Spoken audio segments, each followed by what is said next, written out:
குற்ற சம்பவங்களை தடுக்கும் வகையில பாம்பன் பாலத்தில் கண்காணிப்பு கேமராக்கள், அதாவது சிசிடிவி கேமரா பொருத்தப்படணும் அப்படின்னு சமூக ஆர்வலர்கள் கோரிக்கை விடுக்கிறாங்க. இது குறித்த ஒரு செய்தி.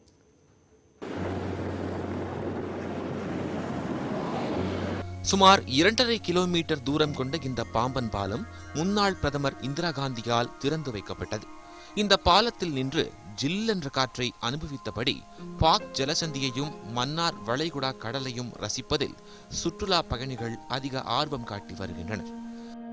ஏராளமான சுற்றுலா பயணிகள் வந்து செல்லும் பாம்பன் பாலத்தில் இரவு நேரங்களில் சிலர் சமூக விரோத செயல்களில் ஈடுபடுவதால் சுற்றுலா பயணிகளுக்கு பாதுகாப்பில்லாத நிலை ஏற்படுவதாக சுற்றுலா பயணிகள் குற்றம் சாட்டுகின்றனர்.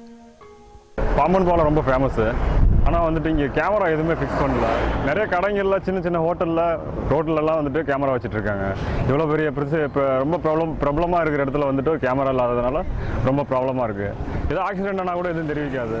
கேமரா வந்து இந்த கவர்மெண்ட் வந்து இதை பார்த்து பண்ணி வச்சோன்னா நல்லாயிருக்கும்.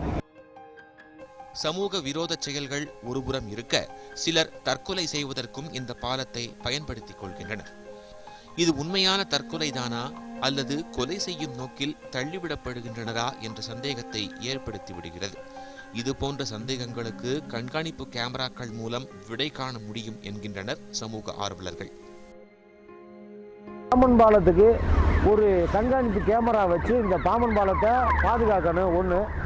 இன்னொன்று நைட் ஆனால் மேலேருந்து குதிக்கிறாங்களா இல்லை கொலை பண்ணி போடுறாங்களா, என்ன நடக்குது, என்ன நடந்துருக்குங்கிறத கண்காணிக்கிறதுக்காவது இந்த அரசாங்கம் ஒரு கேமரா வச்சு இந்த பாம்பன் மக்களை கொஞ்சம் காப்பாற்றணும். குற்றச்சம்பவங்களை தடுக்கும் வகையிலும் பாலத்தை கடக்கும் வாகனங்களை கண்காணிக்கும் வகையிலும் கண்காணிப்பு கேமராக்கள் பொருத்தப்பட வேண்டும் என்பது சமூக ஆர்வலர்களின் கருத்தாக உள்ளது. பாலத்தை பாதுகாக்கவும், பாம்பன் பாலங்களில் நடைபெறக்கூடிய குற்றச்செயல்களை தடுக்கவும் பாம்பன் பாலத்தில் கண்காணிப்பு கேமரா அமர்த்த வேண்டும் என்பதே அனைத்து தரப்பு மக்களின் கோரிக்கையாக உள்ளது. பாம்பனில் இருந்து பாலாஜி, நியூஸ் 18 தமிழ்நாடு.